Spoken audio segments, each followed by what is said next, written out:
Sweden में बकरा ईद के मौके पर कुरान जलाए जाने को लेकर विवाद बढ़ता ही जा रहा है।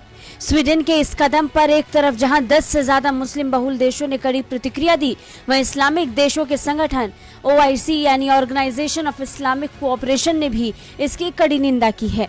OIC ने बयान जारी करते हुए कहा कि घृणित कृत्य पवित्र कुरान और बाकी इस्लामी मूल्यों, प्रतीकों और उसकी पवित्रता का उल्लंघन करने का प्रयास है। स्वीडन में स्टॉकहोम सेंट्रल मस्जिद के सामने सलमान मोमिका नाम के शख्स ने कुरान जलाकर प्रदर्शन किया था। 37 वर्षीय मोमिका ने लगभग 200 लोगों की मौजूदगी में कुरान जलाई। इसमें से कई लोग कुरान जलाए जाने के समर्थन में थे। सालों पहले मोमिका इराक से भागकर स्वीडन आया था। मोमिका को कुरान जलाकर विरोध प्रदर्शन करने की अनुमति खुद स्वीडन के अधिकारियों ने दी। अधिकारियों से अनुमति मिलने के बाद मोमिका ने कुरान जला दी। इससे पहले जनवरी में भी स्टॉकहोम में कुरान जलाने की घटना सामने आई थी। डेनमार्क के एक धुर दक्षिणपंथी नेता ने कुरान को फाड़कर उसमें आग लगा दी थी, जिससे तुर्की काफी नाराज हुआ था और नाटो के आवेदन को लेकर स्वीडन के साथ बातचीत को निलंबित कर दिया था। अब इस मामले को लेकर इस्लाम का रक्षक कहे जाने वाले इस्लामिक सहयोग संगठन यानी OIC ने बयान जारी करते हुए कहा कि स्वीडन के स्टॉकहोम सेंट्रल मस्जिद के सामने एक चरमपंथी ने पवित्र कुरान जलाई। OIC इस घृणित कृत्य की कड़ी निंदा करता है।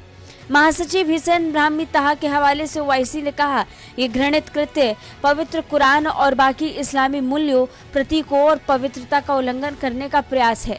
ऑर्गेनाइजेशन ऑफ इस्लामिक कोऑपरेशन इस बात पर जोर देता है कि सभी देश संयुक्त राष्ट्र के चार्टर के तहत सार्वभौमिक रूप से सभी लोगों के लिए मानव अधिकारों और मौलिक स्वतंत्रता सुनिश्चित करें।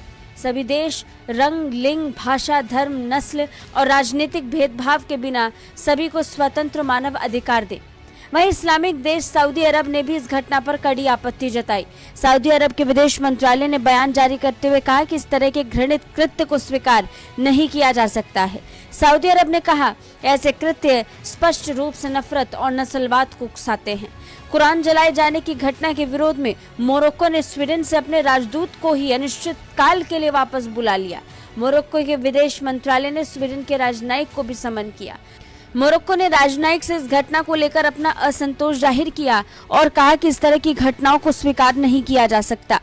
गौर करने वाली बात है कि इस्लामिक सहयोग संगठन कुरान के अपमान पर गुस्सा हो रहा है, विरोध दर्ज कर रहा है, लेकिन वहीं जब पाकिस्तान और चीन जैसे देश में इस्लाम के दूसरे तबके के लोगों का अपमान होता है, उनकी हत्याएं होती हैं, तो OIC चुप बैठता है।